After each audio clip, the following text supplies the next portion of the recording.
Olá, meus irmãos. Semana passada nós estudamos a respeito da crucificação de Jesus. Hoje nós vamos falar a respeito da sua ressurreição. A ressurreição de Jesus realmente é a coisa mais extraordinária que aconteceu na história da humanidade, porque Jesus realmente venceu aquilo que é a maior humilhação de todo homem, que é a morte. Então Jesus, ele muda a história do homem, transformando a natureza do homem em algo realmente aquilo que era o principal propósito de sermos seres eternos. A morte era algo que não estava dentro dos planos de Deus. Mas graças a Deus que o Senhor Jesus, ele mudou essa narrativa de morte, né? Então hoje nós somos lembrados em Cristo Jesus, porque ele de fato venceu a morte, venceu o mal, venceu as trevas e nos resgatou. Glória a Deus por isso. E diante disso, quando o Senhor Jesus ele é sepultado, né?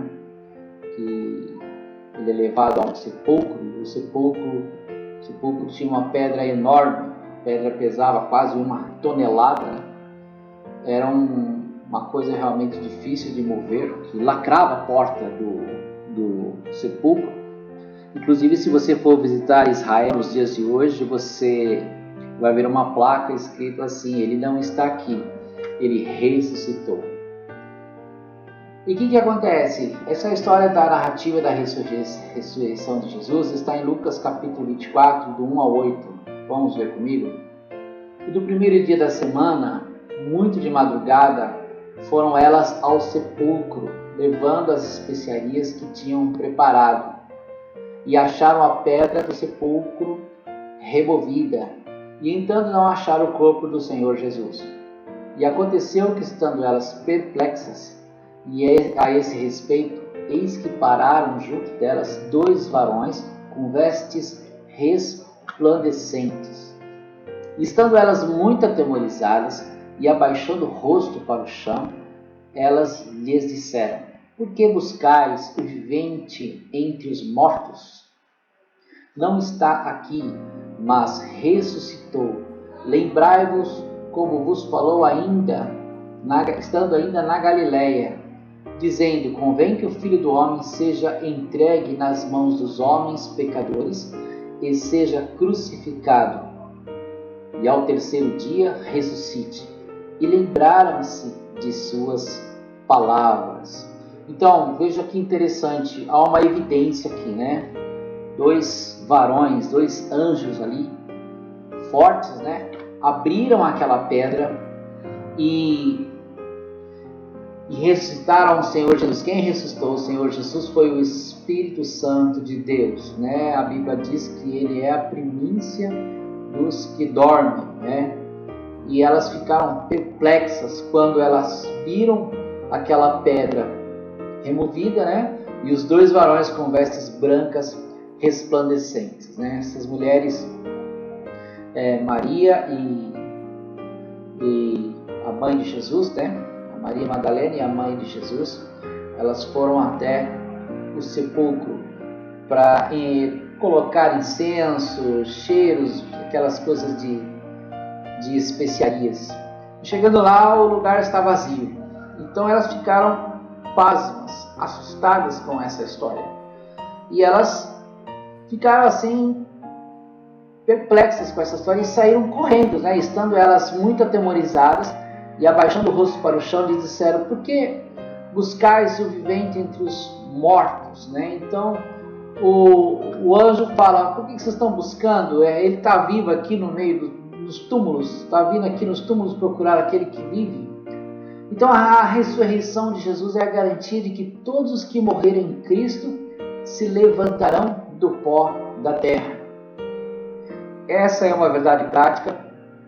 Essa realmente é a nossa grande esperança.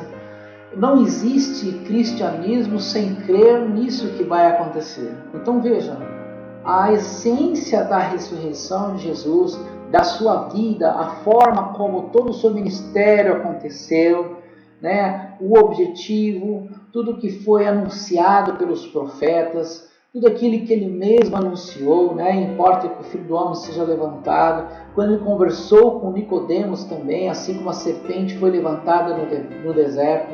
Então todos os eventos, todas os detalhes, tudo que apontava para esse momento. Jesus, quando bradou na cruz, está consumado, ali ele fechou todo o plano. E agora, com a sua ressurreição, ele vai fazer algo realmente, ele começa a iniciar algo maravilhoso, que agora ele vai começar a tratar a sua glorificação e preparar também para se encontrar com a sua noiva de forma gloriosa. E diante disso, a gente tem aprendido muita coisa, porque o tempo que nós vivemos hoje é um tempo onde a gente começa a perceber que os acontecimentos dos últimos tempos estão apontando para isso, né? Então, diz a palavra de Deus que assim como o Espírito Santo levantou Jesus dos mortos, né? No qual ele é a primícia dos que dormem, também isso vai acontecer com a igreja, né? Paulo também fala que os mortos ressuscitarão primeiro, depois os vivos serão transformados nesse evento e encontrar com Jesus nos ares. Então a ressurreição de Jesus já é um grande marco, algo realmente que as pessoas jamais poderiam esperar. E isso já tinha sido anunciado de muitas maneiras. E no Velho Testamento nós vimos eventos de ressurreição, né? Da ressurreição lá quando Elias, né, ressuscita o menino da viúva pobre lá. E também quando Jesus ressuscita o filho da viúva de Naim também. Então você vê lá a ressurreição também de pessoas, quando aquela pessoa que caiu no túmulo de Eliseu e ressuscitou quando bateu nos ossos ali. Então existiram já alguns momentos de ressurreição mostrando que isso era possível, mas isso foi uma ressurreição carnal. Essa ressurreição de Jesus, ela é diferente, é uma ressurreição espiritual. Então, o corpo que nós vamos receber vai ser um corpo diferente. Esse corpo ele vai ser transformado, ele não vai ser um corpo igual ao de Jesus, porque o corpo de Jesus ninguém vai ter, porque o corpo de Jesus ele tem as marcas, né? É algo realmente uma evidência das marcas, a marca da cruz, a marca dos cravos, e ele mostra inclusive para Tomé depois numa sala onde ele se encontra com os discípulos, ele mostra as marcas, a marca da lança. Então existem as evidências, isso realmente ficou no organismo dele. É um corpo incrível, é um corpo que não tem sangue, porque todo o sangue desse corpo marcado, ele foi derramado no Calvário. E ao mesmo tempo ele é um corpo que depois que ele se encontra, né, com o Pai, que ele sobe, né, na sua ascensão, você vai observar mais para frente que ele é um corpo glorificado. Em Apocalipse, João descreve como está Jesus glorificado. Ele recebe uma coisa muito mais intensa. Então Jesus, de uma forma glorificada, de uma forma maravilhosa, ele vai atuar de uma forma diferente. Então Jesus já não vai mais se comportar naquela posição de cordeiro, de se entregar. Agora ele vai assumir uma posição de governo, de reino, no qual realmente ele veio implantar. E é muito interessante que o Senhor Jesus ele trabalhou todo o seu ministério para colocar a gente para fazer parte disso, né? Esse é o grande trunfo do cristianismo. As pessoas vão atrás de tantas religiões, tantas filosofias, mas o cristianismo de Jesus ressuscitado realmente é a coisa mais extraordinária na história da humanidade. E quando Jesus ressuscita, muitas coisas interessantes aconteceram. Primeiro, aquela pedra que o anjo moveu era uma pedra que estava sendo guardada por uma escolta romana, né? Então eles estavam ali guardando o túmulo de Jesus, porque os fariseus não queriam que as pessoas sumissem com o corpo e falassem que Jesus tinha ressuscitado. Então os soldados estavam guardando exatamente para que isso não acontecesse. E nessa pedra tinha um selo romano. Esse selo romano era uma coisa interessante. Ele automaticamente era um decreto de morte se alguém tocasse naquela pedra. Então, se o guarda deixasse roubar qualquer coisa, tocar naquilo que era um selo romano, um selo de César, automaticamente ele pagaria com a sua própria vida se alguém rompesse aquilo que ele estava guardando. Então os guardas, quando deixasse que alguém tocasse no selo de Roma, em algum objeto, no caso aquela pedra que estava selada, a fogueira que iniciara ia ser com os seus próprios pertences, inclusive com as suas roupas, e o soldado romano ele era sentenciado à morte e ele morreria queimado ali, próximo ao lugar que tinha aquele selo romano. E aquele selo romano, na verdade, ele foi colocado na pedra porque os fariseus foram os religiosos que armaram aquele julgamento totalmente forjado, né, para prender Jesus. Os fariseus da época, eles exigiram que Pilatos montasse essa guarda ali para que fosse guardado o túmulo. Só que quando o anjo chega e move aquela pedra e o Espírito Santo ressuscita Jesus, os guardas aterrorizados, né, eles fugiram, eles correram. Então, Jesus ele tem várias evidências da sua ressurreição. Nós vamos ver que, além do túmulo ter tido essa característica de ser movido, um túmulo com uma pedra de quase 1 tonelada, um túmulo bem guardado com o selo romano, na ressurreição de Jesus, você vai observar que os discípulos, eles achavam que Jesus tinha morrido e tudo tinha acabado. Quando ele tinha morrido, tudo tinha acabado, que Jesus tinha acabado ali na morte dele, e nem eles acreditavam na ressurreição. E eles voltam a viver as suas vidas normais, acabou, e 2 discípulos vão lá para caminho de Emaús, e eles estão viajando, eles estão entristecidos, eles começam a conversar entre eles, e Jesus, ele aparece no meio do caminho e começa a andar com eles, mas Jesus não está com a aparência que ele tinha antes, né? Jesus está com o seu corpo modificado, não glorificado ainda, mas modificado. E eles vão indo para essa cidade chamada Emaús, e eles vão conversando, né? E interessante que nessa conversa eles vão falando a respeito do que tinha acontecido na cidade. O julgamento, o forjado, toda aquela coisa, a morte daquela cruz, todo aquele sofrimento, o evento que marcou tudo. E eles começam a falar com o Senhor Jesus: você não sabe o que está acontecendo aqui nessa cidade, em Jerusalém? Aí Jesus: não, me conte em detalhes, eu quero saber. Não, e Jesus, eles começam a falar: ele era um homem incrível, um mestre, uma pessoa que nos ensinou muita coisa, que realizou tantos milagres, algo incrível, a imagem do próprio Deus.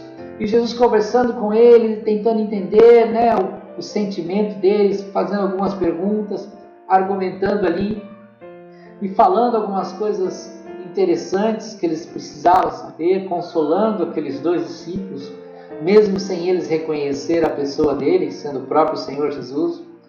Eles vão caminhando pelo caminho e a viagem foi algo assim impressionante, a conversa, que ao ponto de quando eles chegaram no destino final, que era o lugar da hospedaria, que era o hotel que eles iam ficar, digamos assim, a pousada, os 2 gostaram tanto da conversa e da pessoa que estava andando com eles pelo caminho, que eles falaram: nós gostamos muito de você, a sua companhia é super agradável, fica conosco, vamos conversar mais, vamos nos hospedar junto aqui.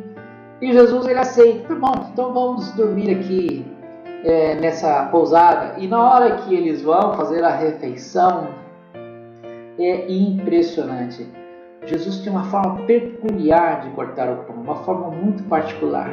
E Jesus, ele fala: posso dar graças? Ele diz: claro, fique à vontade. E na hora que Jesus pega o pão, ele vai partir o pão, ele faz aquele movimento bem particular que só ele fazia. E na hora que ele corta o pão e eles arregalam o olho e vê que o Senhor Jesus era aquela pessoa, eles falam: nossa, que coisa incrível, é ele. Quando Jesus percebe que eles o reconheceram, Jesus desaparece na frente deles. Então veja, as mulheres que foram de manhã lá evidenciaram o evento incrível que o próprio anjo tinha anunciado. Jesus andando no caminho de Emaús, conversando com os discípulos de uma forma bem particular, se revela também a eles. Então, aquele estopim da conversa que Jesus tinha ressuscitado logo começou a correr entre os discípulos, né? E eles se reúnem num lugar. Eles se reúnem no lugar secreto lá que eles se reuniam, né? Numa sala. E quando eles estão reunidos nessa sala, o Senhor Jesus aparece e fala para eles: paz seja convosco. Eles ficam admirados pelo fato de Jesus ter aparecido tão de repente. E o mais interessante é que tem um deles, que é o que eu penso que é o mais parecido com a gente, é o Tomé. E Tomé fala assim para Jesus: eu não acredito que é você. Não acredito. Nós vimos a crucificação, sabemos como é que foi tudo aquilo. Nós vimos a morte, o sangue, nós vimos tudo aquilo, aquela coisa terrível. E agora você está aí normal, com os dentes na boca, tudo certinho, tudo arrumado. Você não está mais com aquele monte de machucado que fizeram em você. Então, Jesus ele fala: não, sou eu mesmo. E Jesus ele mostra a marca da mão. Ele mostra os cravos, ele mostra os lugares onde ele foi marcado naquela cruz, no Gólgota, no Calvário. E quando Tomé chega perto e toca, ele vê em detalhes, ele começa a lembrar o momento, o lugar onde aquele soldado romano feriu com a lança e saiu o sangue e água, e Jesus já estava esgotado, a cicatriz lateral, aquela marca lateral. Ele olha nos olhos de Jesus e vê aquela expressão incrível de homem intrépido, com autoridade. Ele reconhece que realmente é Jesus. E isso é fantástico, né? E olha, eles ficam alegres, ficam realmente jubilosos porque o Senhor Jesus havia ressuscitado. E diante disso, você observa que eles, ao invés de retomar as suas vidas como eles estavam fazendo, voltando a ser pescadores, voltando às suas atividades, a evidência da ressurreição de Jesus foi algo tão incrível que eles, na verdade, eles começaram a fazer aquela coisa que Jesus mandou eles fazer, de pregar o Evangelho. Então eles começam a se organizar, eles começam a pensar em tudo aquilo que Jesus tinha falado, né? E Jesus ele deu algumas orientações para ele naquele lugar, né? Ele fala: olha, vocês pregam o Evangelho, batizem, façam aquilo que eu ministrei na vida de vocês para vocês fazerem. E é interessante que Jesus, depois ele sobe, né, que é a ascensão dele aos céus, e mais de 120 pessoas com os olhos o veem subindo nas nuvens e desaparecendo. Então, testemunhas oculares, né, o fato do evento que aconteceu com o sepulcro, né, o evento que aconteceu com os discípulos, com as mulheres, o evento que aconteceu de Jesus aparecerem com eles, falando: paz seja convosco, na sala secreta lá, e depois mais de 120 pessoas vendo de forma ocular, presencial, Jesus subindo na sua ascensão às nuvens. E o historiador chamado Flávio José, ele declara isso como um fato, né? Então o Jesus histórico também mencionado, né?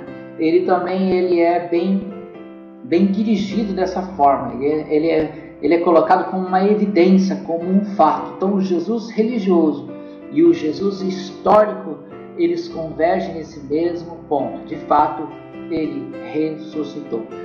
E quando o Senhor Jesus ressuscita, ele fala que vai voltar. Ele declara que vai voltar para buscar a igreja. Eu buscarei vocês para mim mesmo, e onde eu estiver, vocês estarão comigo.